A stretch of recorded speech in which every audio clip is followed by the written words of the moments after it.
Hello, everybody, and welcome to the Winging It F1 podcast, which is hopefully going to be a more entertaining period of your life than the Mexican Grand Prix was, but there's actually the Mexico City Grand Prix. But anyway, I'm Freddie. I'm here with Nigel and Adam to discuss a pretty dull race. And I feel like we should just get straight into it. So, Nigel, can you sum up the race really slowly because you need to pad it out? It was pretty well. What I'll say is, halfway through the race, I think I messaged you and you said it was quite intriguing, but now you said it's dull. So that shows how, when you say it's dull, that's how you know it's a bad race. Yeah, I said it was intriguing before the pit stops. Yeah. And then the pit stops happened and the intrigue began to peter into the end. Yeah, no, I think it was one of those races where when Verstappen was ahead after turns 1, 2, and 3, the top 3 or 4 was kind of set, or the top 6, you could even say. I mean, there's that factor of Perez and Russell a little bit, I guess, but it was largely pretty dull. Probably the worst race of the year, arguably, this or Australia, perhaps.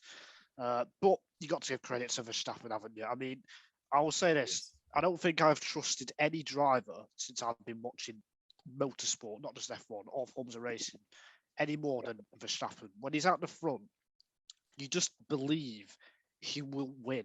And that is not normal. Even with Hamilton, I didn't quite have the same feeling about it. And there's just something about Verstappen where it is only Hamilton who can compete with him, I think, at that high level. It is just outstanding. It is a scary level of inevitability from Max Verstappen. Adam, do you concur? Yeah, it's Thanos-like. Go beyond Hamilton. No, I agree. I do think it was. It's one of those. In hindsight, it was maybe more boring. I don't think the whole race was a snooze fest, but it was kind of hinting at a climax that never really came. So yeah, there's a level of hindsight that comes with it in that the race had potential as well, which makes it feel sourer. Now we're looking back on it a day post. Yeah. In that, I think we'll get onto this, but realistically, that race could have gone two ways, and it just went the dull way. But it could very easily have gone a very interesting and very decent route of a race, particularly in the storylines for 2022. Well, I mean, just to kind of already finish the discussion of Max Verstappen, what more could he and Red Bull have done anyway? Even if Mercedes had a tyre strategy that was competitive, how do you think that would have played out from the Red Bull side? I think the Red Bull had to race one. I think Mercedes could have just put a bit more pressure on in terms of their strategy. I don't think they got it right at all. But Verstappen, I mean, even his qualifying 3 times faster. I mean, Russell, which I don't agree with. Russell said Mercedes had the best car. For some reason, he said that. I mean, I don't think they did, or maybe they were equal. But if Russell's saying that, and Verstappen's 3 times faster, like bloody hell, and then he nailed the start, positioned his car perfectly, braked a little bit deeper than Russell into turn 1 as well, which is brave when you're the first driver going into the corner. I mean, that is pure skill. And then after that, managed his tyres perfectly against Hamilton, managed the gap. So it was pretty much a flawless weekend, flawless Saturday and Sunday for Verstappen. I do think Mercedes could have put a bit more pressure on, though. Yeah, no, I agree on that. I think going back to, because I kind of went off on a bit of a tangent when discussing his inevitability, but yeah, it is just as soon as he's ahead through that first, complex first couple of turns, then that's the race over really. And even, I mean, we saw last week, extremely rare mistake at the pit stop, and he still overcame it and won by over 5 seconds. So it's not even if he's in that position, it just feels like it's not going to be competitive unless there is some kind of bad luck, and even then he's still is still kind of odds-on favourite to win a lot of the time. Yeah, I think that's it. He's always going to be odds-on favourite. But I think my opinion of this is that even with that, and this will take us to the Mercedes subject, I do think, and I think we've all alluded to, it was one of the more gifted races from Mercedes strategy team, you could say, when they're legitimately fighting for a win for convincingly the majority of the race. Even with Mexico being a fairly unabrasive track surface historically, there seemed to be concerns about tyre wear for this Grand Prix, and Red Bull were a bit more confident than Mercedes, and Red Bull started on softs and went to mediums, and Mercedes did the kind of opposite side of mediums and went to hards, which traditionally is a more reliable tyre strategy, but that just didn't work out for them, did it, in the end, Adam? No, I think especially doing it with both drivers felt strange. You know, I can see. I mean, to be fair, you probably would have done it with Hamilton, considering he was starting behind Russell. But yeah, I can see maybe the merit of splitting strategy, but to do it with both drivers on the strategy that isn't, kind of traditionally the prime strategy, then it just seems strange. And like you say, it's a bit, almost felt like consolidating second place from the off. Whereas you saw with Perez what could happen, aside from Verstappen, you saw with Perez what could happen on the other strategy as well. Yeah, I think there's a couple of ways they could have gone about it. It's going on the hard is fine, but they should have pitted earlier to almost force Verstappen to perhaps take the hard, because say if they pitted around lap 15 or 16 when they had a gap to Bottas and Alonso, that group, they could have pitted then onto the hard, tried to undercut Verstappen, probably wouldn't have done it, but then Verstappen might have been forced onto the hards because they weren't sure about the medium's tyre life. And then we know the Red Bull on the hard isn't usually as good compared to the other tyres. And then Verstappen would have had to overtake the Ferraris on track, so then maybe Hamilton can close up and with a bit of luck on where Verstappen overtakes, so he can maybe get a bit closer. So they could have done that. I think they should, if they were going to go for the hards, which they did, pit earlier, or go on to the softs by running the mediums longer. They did neither. It was kind of a halfway house.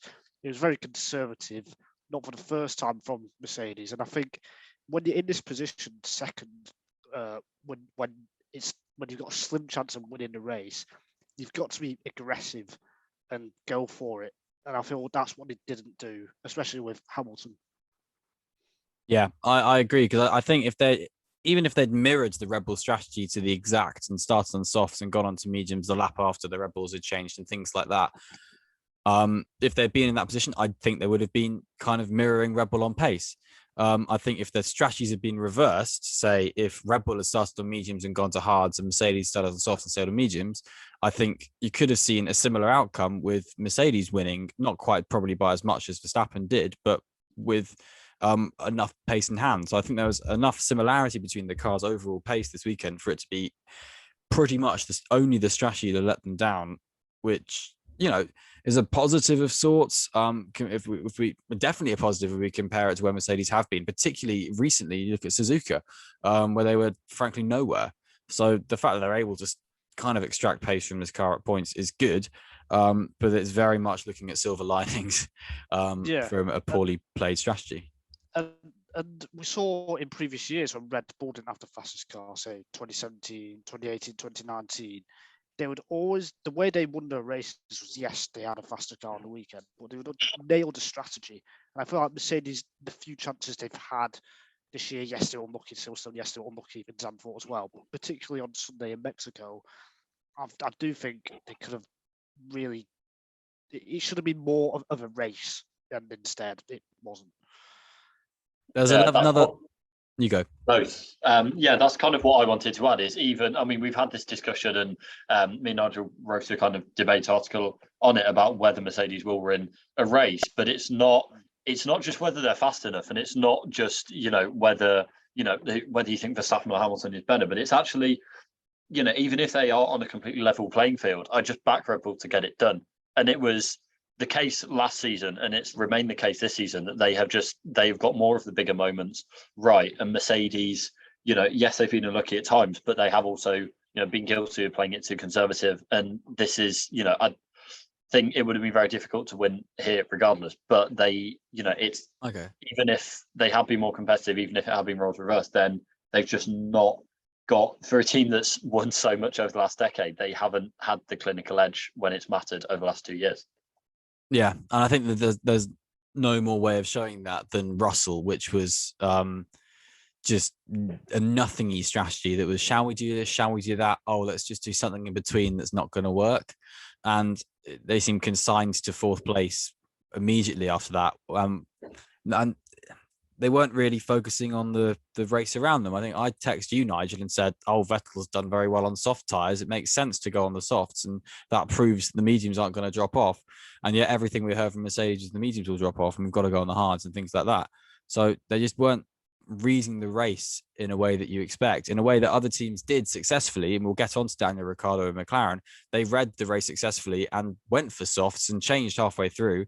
And we heard the radio call to suggest that, and it worked wonders because you looked at the pace that Ricciardo had, and even with Ricciardo's built-in lack of pace, which you can probably then use as a kind of measuring stick. Yeah, as a measuring stick, and then a kind of caveat for then, say, different tire, what's the word, offsets and things like that anyway.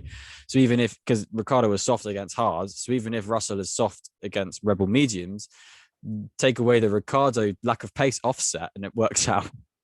And then Russell probably Top gear maths. I think it works. It doesn't. It's pointless. But I do think if Russell had gone long onto softs, he would have been on the podium. I don't know if he would have. I think he probably could have got second. He wouldn't have won it, but I think he could have even beaten Hamilton. So,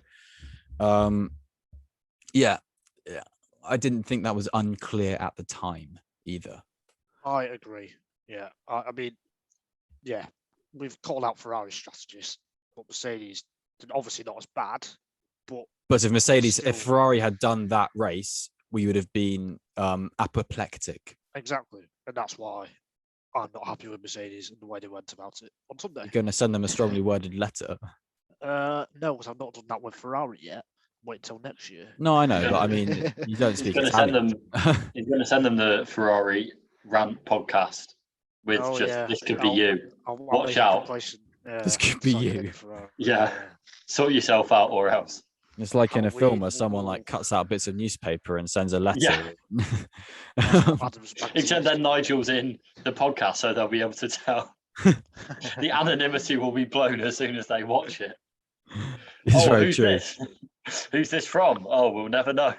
Oh, and he's accredited media. Oh well. Only just. Only just. Talking of Ferrari, it felt like, to be honest, they got every call right, but just were slow. Yeah. Reason for that, they turned the engines down. They were concerned about the turbo, and because they turned the engine down to compensate that, they went with a more lower downforce package. So then they were a bit slower in the corners. So that combined just meant they were slow, and also they were quick in FP1. I think they were 1-2 actually in FP1. But then the track evolved as it does in Mexico because it's very dusty. It continues to ramp up. Ferrari didn't read that right at all. They got it completely wrong with the setup. So power unit setup compromising for a bit of lack of straight line speed because of the power unit. That's why Ferrari were slow. I mean, that was fun. Yeah, look at qualifying. Yeah. Leclerc had the DRS problem on the final DRS zone down towards the stadium sections. That's why he was a bit behind sights in qualifying, but it doesn't really matter anyway. I mean, yeah, qualifying was an interesting beast because with Valtteri Bottas being up there, you couldn't necessarily put it down to the Ferrari power unit. Just even if they didn't have it turned up, and I didn't know they had it turned down, but if they had it turned down, then that kind of makes sense. And but it probably was working pretty nicely because it was working well in the Alfa Romeo of Bottas. So I don't know whether they needed to be so concerned about the turbo, but who knows? I do feel quickly since Sainz's engine blew up in Austria. Since then, Ferrari's straight line speed hasn't quite been as good as it was in the first half of the season. I felt like. But I think you could legitimately make a case for Ferrari running their engine a bit too hot because you look at the amount of retirements they did have. So that's probably, to be fair, the right course of action. And I don't think it's what you would put the championship loss down to. But yeah, best of the rest, if we count Ferrari as not the rest in this race, was Daniel Ricciardo. Even with a 10-second time penalty for punting Yuki Tsunoda and Janania, you had, finally a good race from Was that him. penalty fair, do you think, quickly? I was surprised it was 10. Yeah, same. But I think he deserved the penalty. Surprising you thought it'd be less, you mean, or more? I thought it'd be a 5-second. Yeah. Based on worse incidents being 5-second and more obvious ones being 5-second. Yeah. Does that make sense? Like take Russell and Perez at the start of Austria and that kind of thing. Russell was more alongside and things like that. Then when was the last 10-second penalty for a collision? Well, that's a question, that. Oh, well, Silverstone. Well, that's what I was thinking, but has there been one since? Silverstone 21. Because if you're comparing both of those. Yeah, exactly. It's an interesting comparison. I do think it was basically. I do think it was worth a penalty. I think it was definitely Tsunoda's corner, but also it's kind of understandable racing for Ricciardo to kind of just be present to make Tsunoda be wary. But it's the kind of move you can do probably more in a GT car than an F1 car. Yeah, it's a bit clumsy to do in an open wheel car, I think, yeah, especially on that corner because it's not an overtaking spot. And that doesn't mean you shouldn't go for it, of course, but just the angle of it, it just makes it really awkward in an open wheel car. He said after the race he was going to try and put Tsunoda slightly offline just by him seeing him and then try and get him on the exit. But I mean, that's so tight to try and get him on the exit. Yeah. Ricciardo would need to have taken a much wider line to get him on the exit because it's such a short run then to turn 7 or whatever it is. Turn 7. And it would have been difficult for him to do that anyway. I think it's a bit of a desperate excuse, to be honest. If your strategy for that is based on kind of scaring them offline when they see you there, that's quite a flawed, gambling on a lot that you don't control. Well, I think he was very obviously in Tsunoda's blind spot. There's kind of like Tsunoda could realistically have just thought, well, he's just not there. And, he only was alongside. The only way Tsunoda could see him was by doing the corner correctly. But yeah, I think we all were on a similar page in that instant that it just wasn't necessarily the most, the least clumsy driving. It was probably quite clumsy, but the soft tire grip was there still, and even with 10 seconds over his head, he was something like 12th at that point, and he climbed up to 7th, and one of those positions did come from Fernando Alonso, I'm pretty sure. Because I think Fernando Alonso was within the 10-second margin of him. But obviously then Fernando Alonso retired with 6 laps to go in the race, and that freed up a nice little bit of time for Ricciardo just to slot into very easily. And yeah, very well played by McLaren and him. Yeah, stunning effort. It's obviously a shame he hasn't done it more to save his seat, but for what he did, it was a great drive, I think. It's the kind of Ricciardo that perhaps newer fans haven't seen, and that's what makes him so exciting to make those kind of overtakes and drive his way through the field like that. I do think it was a perfect mix of ingredients coming together with the soft tyres and the car and the track conditions with more rubber. I do think that helped him a lot, and obviously other drivers didn't use the same strategy. Well, a few did, but they were further behind. So I think that helped, but it was still probably his best performance this year, or second best performance this year. I mean, I can't think of one that's better. Yeah, that's the thing. It's not. Australia was okay, but it was also okay for Norris. In this one, in the race, Norris's strategy was a little bit harder. But I think Ricciardo was, playing it well with the strategy anyway. So, it's a hard one to think of one that was better this year. It's quite nice to have it in the last leg. Yeah, I know what you mean. It's not. It's kind of something positive, considering that he won't be in F1 next year, to kind of hold on to. On that, do you think it's the kind of race that makes you think, you know what, fine, I'll give it a go with Haas or something like that? Because Steiner is still saying you can call me. No, I think his mind's already made up. Personally, I think. Yeah. I mean, I think it's mostly I just fundamentally disagree with the decision to go and be a reserve driver, Oh yeah. In isolation, I don't think it is. If he has 2 more of these in Brazil and Abu Dhabi, maybe on its own. Then though. Yeah, that's what I think. Yeah, I think one race you can't go off on one just because of one amazing race. I mean, every driver's had one amazing race. No, but I mean, does it give him a little bit more kind of love to it if he's kind of lost heart? Potentially, but like I said, I think where I was coming from. I think he's already made his mind up for me. So. Yeah, fair enough. Speaking of who we just spoke of, Fernando Alonso, engine penalty, very visibly frustrated, very vocally frustrated post-race. I think he suggests he should be in championship contention or something, the amount of points he's lost from reliability. That's what he seems to think. He seems quite happy to be leaving, to be honest. What do you think? Oh, his reaction when he got out of the car, well, throwing his fist and kicking the barrier, like I do like to see that, to be honest, from sports with that emotion. But he's probably been the unluckiest driver this year. I think he has had so many failures when he's been in good positions as well. I think he's lost about 50, 60 points just from reliability issues this year, which is huge for a team who has the 4th best car. So not good enough on Alpine side with the new engine. This was always the risk because they did push very hard with this new power unit for this year. On Alonso's side in particular, more to knock on, it's just letting him down far too much. More points than he's going to score next year with Aston Martin. Well, could be. Oh yeah, maybe. I don't know how it's going to shake out. It could be more points than he could score with Alpine next year if this trends continue anyway. So, if he had stayed.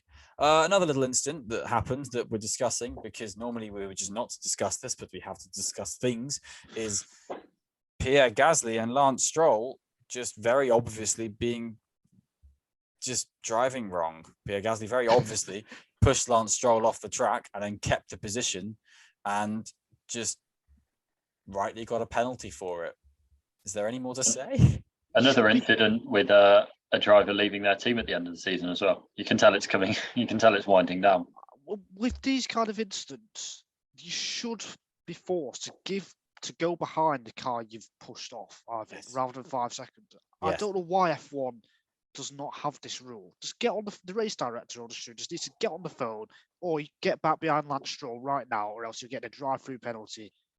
And rather than dishing out these wimpy 5-second time penalties that are useless most of the time. Stupid. Yes. This is the correct opinion, Nigel. Congratulations. I'm just speaking for everyone. It doesn't make sense. I mean, do we think there's a kind of traditionally that position would just be given back automatically by a driver? Do we think there's some kind of weird kind of just competitive?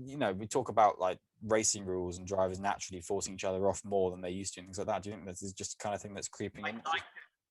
Just kind of racing etiquette falling apart?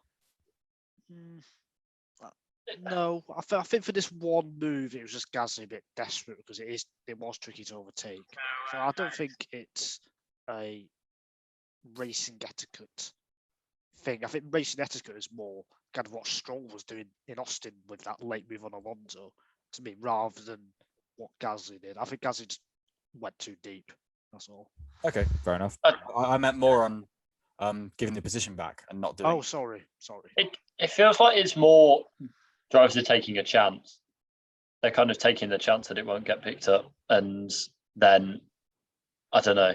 That's fair enough, actually. It's on the FIA. It's on the race director to tell them to give the place, because that's what we saw with Verstappen and Hamilton in Bahrain 2021. Like straight away, 3 corners after they were told. That's what should have happened here. Yeah, and that was less cut and dry than this, because you could make a reasonable argument the move was completed before that happened. There are a few. It just seems like there's not as much kind of prerogative to leave space on the outside. I mean, like the first lap in the 3rd corner, the kind of last one before it heads out onto the mini straight. Yeah. And like, Hamilton at the inside of Russell did go all the way off, I believe. But that's just like, no, it's not even kind of a talking point. It's like, it doesn't seem to be the case that if you're on the inside, you need to leave even kind of half a car's width on the outside. If it's on the first lap, I don't know whether I'm kind of looking back with rose-tinted spectacles, but I just don't remember that being a kind of, problem, 10 years ago. Well, if you take that back about 30 meters, post-race, Hamilton had then swept round Russell, who was stuck behind Verstappen in just line. Russell did say, if it wasn't my teammate there, I would have squeezed him out wide a lot more and things like that. So there's a level of just, elbows are always out, and it's then how much further do you hyperextend said elbows, basically.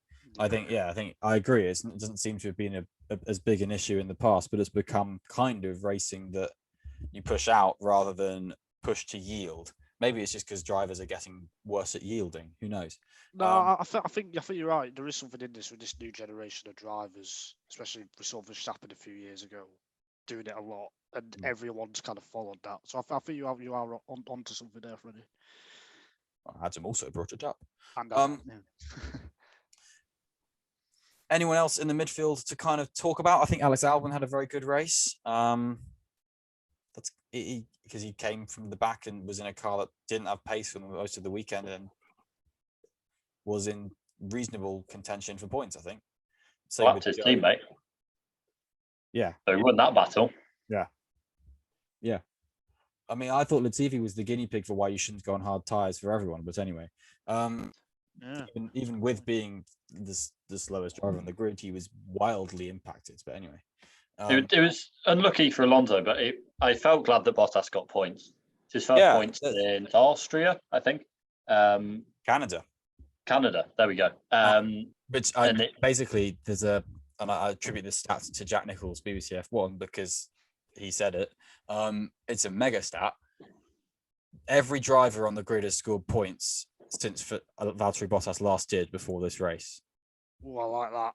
It's a horrid stat to say to Valtteri. But no more. But yes, not since now. What?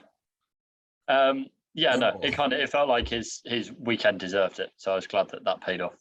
And it felt like it didn't feel like he deserves to be the most pointless driver of that period of the season. May, June, summer. Quick one on Mick Schumacher for me in qualifying in Q1. He did a great lap, but then he cut the turn 2 by a little bit, which meant he didn't get into Q2. That was a big loss for him. I mean, he probably would have only qualified 13th, even if he maybe. Yeah. But it's still. I was just going to say, it's still small things where if Haas haven't decided who they're going to have, you really need a good performance, which he could have had by getting into Q2, then having a good race. Instead, we're not talking about that because it didn't happen. He's not off making a case for himself, to be fair, I'd say, actually, Mick, to be honest.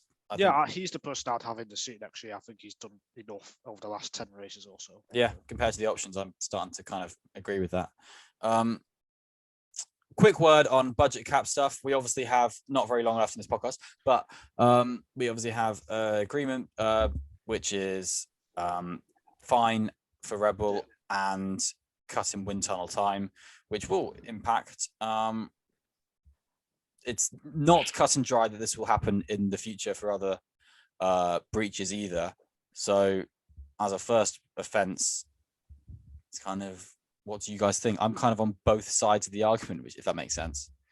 Not enough. It's not enough at all. I'm not saying teams will now breach the budget cap because of this penalty, but it needed to be a lot bigger. And I absolutely understand the fury of the fans who are for that. Well, my opinion. I do think Red Bull have got away with one. I do not believe in what Horner says about 0.25 to half a second. No, I disagree with that as well.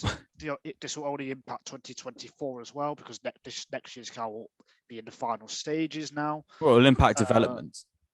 Yeah, in the second half of the season. Yeah. Which actually is relatively crucial, I'd say. I'd say it actually has quite a big impact in 23 with that regard. I would also say, though, I think the major flaw is that the fine doesn't come out to the budget cap for next year. Yeah. I think that's genuinely ridiculously short-sighted. Adam? Yeah. I agree. I think for what it is, I think the main thing is the tax credit that they thought they were going to get and didn't, and that pushed them into this boundary. A million more, yeah. So yeah, it's not kind of, to me, that kind of separates it. It doesn't feel as bad, it's something that they kind of counted on getting back and didn't, rather than overspending in a non-F1 area, for example, which is still kind of means they have money left over. We were saying earlier in the podcast, you got to go aggressive on tyre strategy. You kind of, if you're pushing to think, we think we'll get this and we're relatively confident we'll get this, it's the kind of thing you should push on in a budget strategy, to be fair. Yeah. So but the other teams didn't. Yeah, I know, but you can't compare tax between teams.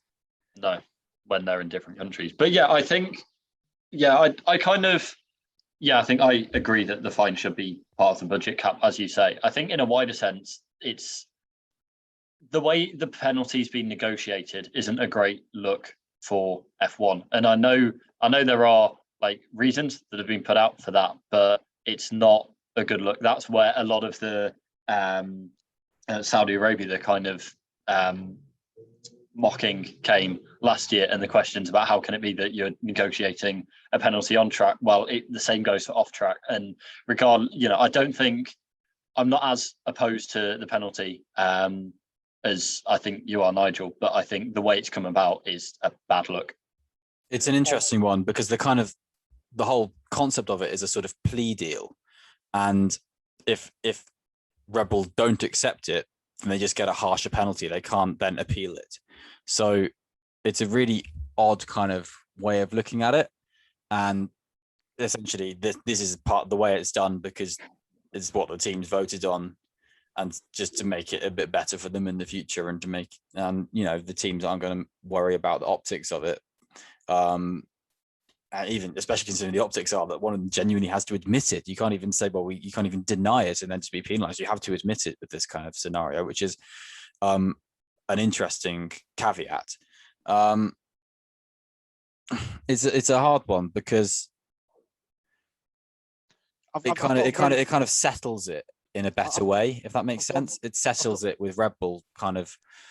They kind of have to kind of just agree to it, and that, just for one of a better word, it's a modern discourse kind of discussion point, but it just draws a line in a much easier way, which kind of just settles my mind a bit better.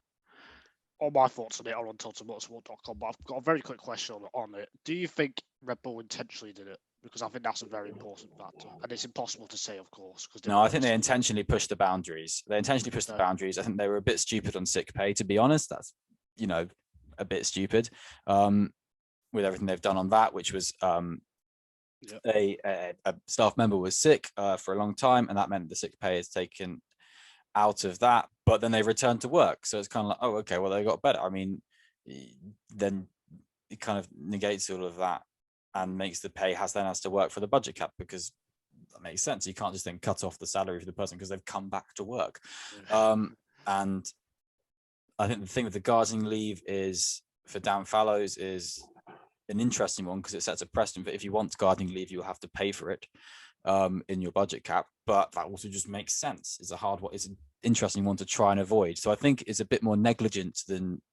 I think it's solely negligent rather than malicious. I agree. There we go. Yeah. Look at that. What a fun, nuanced conversation on it. We did very well there. Podcast. Yeah, who knows? Maybe there'll be more rumblings about it that come out in the next few days, and we'll end up discussing about it in our post Mexico pre-Brazil mid-race inter-race thing. Yes, the one that just happens next week when there isn't a race podcast. Yeah, we've not done one for a while. Yeah, it's a good show. Yeah, so we might. And who knows, maybe we'll have that to discuss, but I think we've all discussed it very well there, so I think we should all give ourselves a nice pat on the back. So well done us. We all actually did that. And oh god. But yeah, that's kind of it for now for the Mexico City Grand Prix review podcast. Thank you very much for listening or watching wherever you are. You can check us out where you can check us out, and that's it. So stay safe, everybody. Stay well. Be excellent to each other. Do all of the good things, and have a fun time. Au revoir, mes amis. Bye.